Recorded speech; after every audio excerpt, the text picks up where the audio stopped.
Cassette Beasts is not a Pokemon clone, but Cassette Beasts does take the best parts of your favorite Pokemon games and completely reimagines them while distinguishing itself from other Pokemon-inspired games like Coromon and Monster Sanctuary by reinventing familiar gameplay mechanics commonly found in the monster taming genre. Cassette Beasts implements a very unique elemental system focused on buffs and debuffs, in addition to featuring a robust fusion system and creating a dynamic open world, all while embracing modern RPG elements, open world map designs, and multiple engaging storylines. And that's only scratching the surface of what the newest 2D pixel art game to the monster taming genre has to offer. But like all monster taming games, we always want to know about the creatures we'll battle with, and you have over 100 cassette beasts to collect throughout your journey, and the monster designs are heavily inspired by real-world environmental factors, animals, and mythical creatures. I'm always surprised by how many new and unique monsters we get with each new monster taming game, and Cassette Beasts does not disappoint. Where the game deviates from other Pokemon-like games is how your monsters are utilized in battle. Instead of focusing on leveling up your beast individually, you level up your character who transforms into one of the beasts you have recorded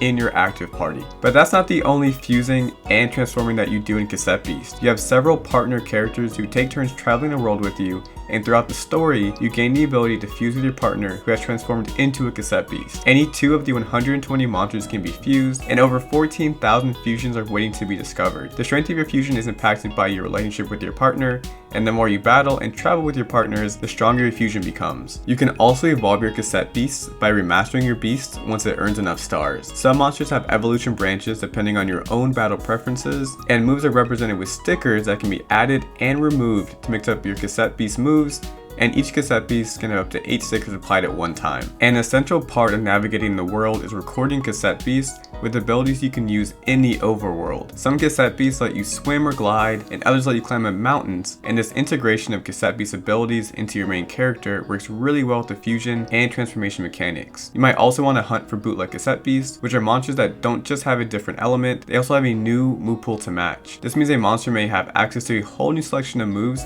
they wouldn't normally have. How moves interact with other cassette beasts is one of the most unique aspects of the cassette beast battle system. There are 14 different types in cassette beasts, and every monster has one elemental type, and every attack has one elemental type. Instead of being super effective, not very effective, or immune, Cassette Beast uses buffs, debuffs, and transmutations. A buff is a positive status effect, which might increase the defender's stats, or give it a temporary immunity or healing effect. For example, using a fire type move on a water type monster gives the monster a shroud of steam that will passively heal it. A debuff is a negative status effect, which might do something like reduce the defender's stats or drain its health over several turns. For example, using a water type move on a fire type monster extinguishes it, reducing its melee and range attack stats. If a monster is transmuted, that means its type is changed. Different chemistry will apply the next time they're hit, so for example, using a fire type move on a plastic type monster melts the monster, transmuting it into a poison type. The elemental interactions take some time to get used to, but you have green, red, and yellow markers that appear during the battle to give you some guidance, and you can turn on the battle tutorial at any time if you want to be reminded of the elemental interactions. You progress through the story following 3 main storylines that intertwine throughout your journey. You take on 12 rangers, hunt down vampires that actually turn out to be real estate agents, and track down powerful archangels that hold the key to getting back home. Throughout the game, you hear rumors from the town members that help you find the next step in your main quest objectives. The archangel storyline is the most important storyline in the game, and also features some of the best monster designs in the entire game while giving me serious Courage the Cowardly Dog vibes. The story progresses in a non-linear fashion, with plenty of exploring, and there will be times you find the next step in your main quest journeys without hearing a rumor, but almost all the side quests lead you towards accomplishing your main goals, so make sure to search out rumors in town to find your next step. The main story will take you around 18 to 24 hours to complete, but there's several hours of post-game content that can push your total time closer to 40 plus hours, which is solid value for a $20 game. There is a heavy emphasis on puzzle solving to progress through the story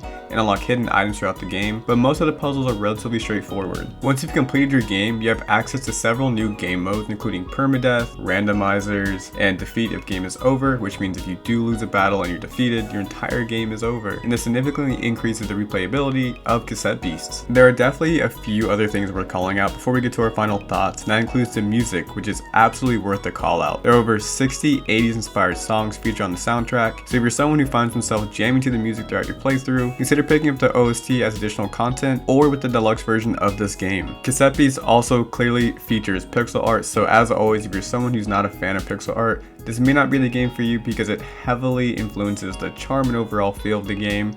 I do think it's implemented really well here, but just want to keep that in mind that the pixel art, the good vibes of the entire game, the music, all play really well together, and it's definitely a strong point of the game in my opinion. The music, art style, and emphasis on partnership also lends itself to co-op, which is available in this game, and I do recommend checking out because there is not a multiplayer online feature to the game, so it's only local co-op and the main story that you'll be engaging with, and there are no plans as of now to have an online PvP scene for this game. Between the rewarding complex battle system, the unique fusion system, and the masterfully managed storylines, Cassette Beasts takes the best part of Pokemon and other Pokemon-like games and remasters them into a unique package that is thoroughly enjoyable to play through. If you're someone who enjoys playing Monster Sanctuary, Coromon, or the most recent Pokemon games, Cassette Beasts is a game you should definitely try out. And as always, if you enjoy Cassette Beasts and other monster taming content, make sure to hit the like and subscribe button to stay up to date on all our future videos, and we'll see you next time.